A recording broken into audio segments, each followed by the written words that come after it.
Hello all, I'm going to look at the sexual harassment tutorial session that we've asked tutors to deliver next week. Now, this really follows on from the session that we did with all staff on our inset day when we joined back. It's been largely triggered because of an Ofsted review of sexual abuse in schools and colleges. And from that large-scale survey, they found that sexual harassment in schools and colleges was widespread. So 92% of students had experienced sexist name calling, and sexualized language was incredibly commonplace. So particularly slut and slag, which obviously has a sexualized element to it. And that 88% of those young people had been sent pictures or videos of content they didn't want to see that was explicit. And what that really does is that means that we have this difficult conversation with our learners about sexual harassment, but we welcome that report, and then this is our response to it to really empower our learners and also challenge behaviour. So in the initial start of the tutorial, we just outlined some of the boundaries, particularly a trigger warning and a note that students are likely to feel uncomfortable, but that really won't deter us from having this conversation. But the purpose of the session is to provide them with strategies and make them clear to them what we will do as an institution to support them when they let us know of issues that take place. Here is a spectrum. And at the top of this would really be a heading of a sexual abuse, is the massive major heading at the top of this. And sexual abuse has a spectrum. So on the right-hand side of this, you'll see in sexual violence, so an act of sex without consent, and having established enthusiastic consent of an act is rape.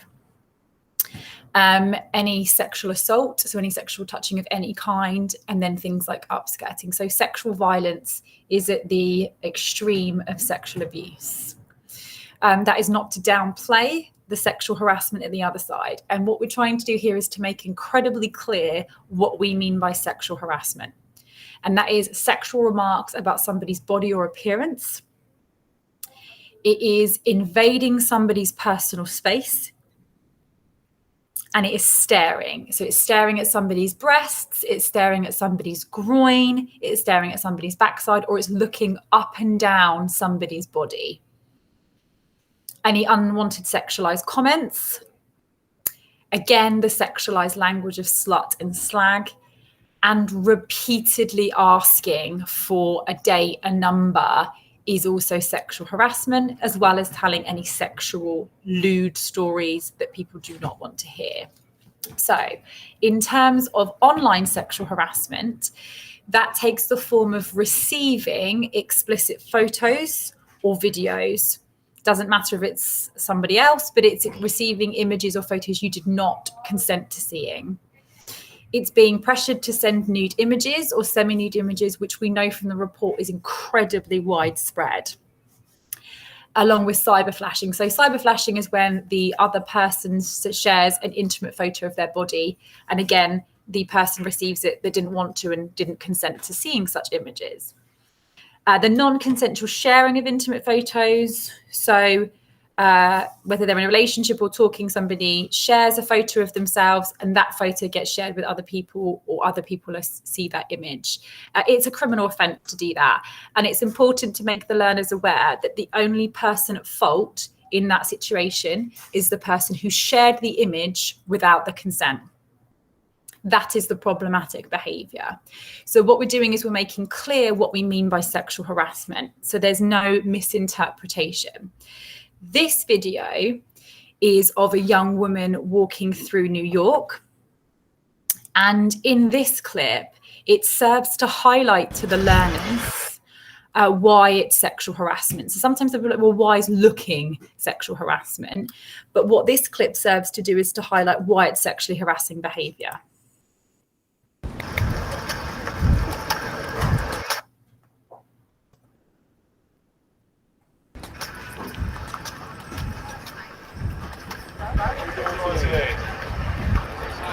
Hey,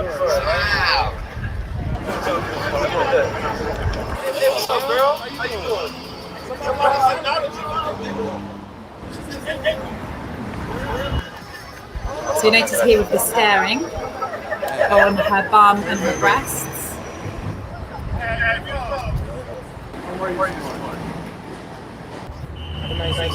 See, they're kind of staring at her.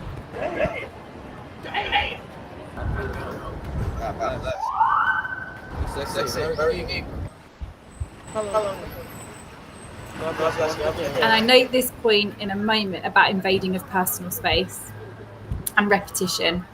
So he's been following her for 2 minutes, 4 minutes, 5 minutes. Incredibly intimidating.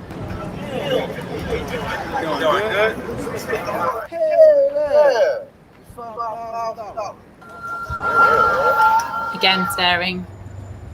Again, you'll see the staring at her face. The repetition.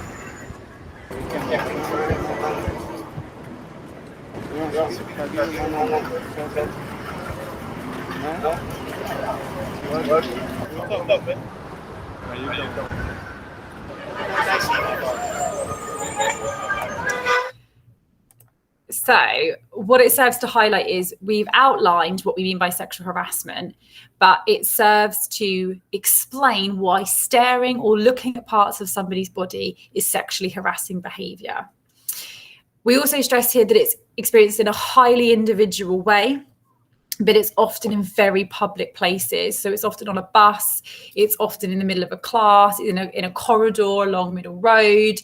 It's in very public places or on buses and things, which really often adds to the humiliation, actually. It's disproportionately experienced by women and people who are marginalised genders. So we know that about 97% of women and marginalised genders have experienced sexual harassment. But it's incredibly pervasive. And so we know that it's caused by a culture within wider society, and the behaviour is often trivialised. So it's often trivialised as a joke or banter or a compliment, and the behaviour of the wrong person is addressed. So if we say, well, what did you do to address that? And you're like, well, it's not the victim's fault to address the behaviour, and it's not a joke and it's not banter. It's incredibly problematic. We know that it feeds into culture in terms of victim blaming. So what did you do? Well, why didn't you say anything? Well, you shared that image. Well, that doesn't matter. It's their body. The problem is, and the problematic behaviour is that image being shared wider. Also, culturally, we glorify the chase. I made this point, but in any Harrison Ford film, in any James Bond film, we glorify the chase, which is why repetition is seen to be okay rather than problematic and actually very, very distressing behaviour. So we know that it's caused by the culture, and often sexual harassment is justified as a joke. We know here we outline the impact, so that we know that street harassment has a massive impact upon people's mental health. It invokes fear of anxiety and fear. And often that people who've experienced were more likely to report greater psychological distress. So this is outlining the impact of it to highlight that, again, that behaviour is incredibly problematic and damaging. Here we note that it's a solvable thing, that education can change and address the act. Given some solution here. And we note how important it is to create a culture of challenge. So here what we're outlining is what we do as staff. We will challenge any sexually harassing behaviour. And we do that by pausing, by calling out the behaviour, and then where appropriate, explaining why it's problematic and calling in and educating. So we pause, we call out that behaviour, and then we explain if it's appropriate. So they, as students, need to make us aware of any sexual harassment that they experience, and we will challenge and address it. Whether that be on Middle Road, whether that be in our corridors, whether it be in the canteen, that they can make us aware of any sexually harassing behaviour. Again, we make it clear what we mean by sexually harassing behaviour. so that there's no misinterpretation. So we as a college will pause, we as staff will call out that behaviour, and where appropriate, call in. If we hear language like slut or slag, that is absolutely not acceptable. And it doesn't matter that it is between friends or it's seen as a joke. Often the sexual harassing behaviour can take place between two friends, which is why it becomes even more challenging for the victim of that behaviour to address it, which is why we as staff must address it on their behalf. Even if they say it's a joke, no, I think it's, she calls me a slut a few times, or he calls me a slut a few times, it's just a joke we have. It absolutely isn't. It's sexualized. It's sexualized language. It's very problematic, and it's not something we will tolerate in our classrooms and our corridors, and it's not something that they as learners should tolerate from anybody. And then what we are seeking to do here is to equip them to challenge when they're not in our college, to create a culture where they feel equipped to deal with this behaviour, either sadly as a victim or a bystander that witnesses it. So there is no right or wrong way to respond to public sexual harassment, and it should be made clear that it's never the fault of the victim, and it's never their fault that they've been targeted. And it's always important that their safety and security is assured, and they put that first. That being said, quite a lot of research has shown that taking action can have a positive influence. So there are tips that can help them. So the first is to be very firm and to speak in an assertive tone of voice that can help get your message through. So it is not okay. It's intimidating. You need to remove yourself from my personal space. So be firm and criticize the behavior rather than the person. That behavior is inappropriate. Do not wolf whistle at me. Do not stare at parts of my body. It can be incredibly intimidating, and often there's a sense of freezing with sexual harassment. But being firm and criticizing the behavior of the person is a really good way to address it. And that is true of a victim if you feel confident enough to do that, or a bystander. So if I'm out in the street and I see a young person who's being sexually harassed, and I build up the confidence and courage to go over and say, it is not acceptable to stare at that person. It's incredibly problematic and predatory. And then that way, as bystanders, we're supporting people as well. But again, there's no right or wrong response, but this is one way that they could empower themselves. Lastly is to report it. If you feel threatened in the moment, always call 999. And you can report after the event as well. Try and write down the time, location, and the description and what happened. And again, you can write to your local councillors or MPs about the incidents. If they're identifiable employees, you should try and write down the employee the employer that they work for, or again, any identifiable things.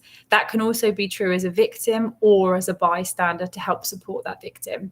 I would always encourage the learners that if they don't feel comfortable challenging the behaviour, which in itself can be really quite a good response if you feel empowered enough and strong enough to do that, but to go over to the person who's experienced that act, ask them if they're okay. Ask them, is anything you can do to help them, that you've got some identifiable features and perhaps you should call the police. But the only way we as a society start to move past this pervasive behaviour is if we as staff address it and we do what we can to equip the learners to do the same thing. But that is never to blame the victim who has done nothing to warrant a very problematic and damaging behaviour committed against them. Okay, I hope that makes sense. Again, sorry, as a bystander, that you can assess your own safety first, that you can, after the incident, as I said, speak to the victim, make sure they're okay, and do what you can to document and de-escalate the situation. To help deal with that as a bystander. And again, we model the challenge. So we will address any of that behaviour, but we're equally trying to do what we can to equip learners when we can't be there in wider society. Okay, I hope that all makes sense. If there are any questions, please let me know. But yeah, hopefully that's helped. Thank you.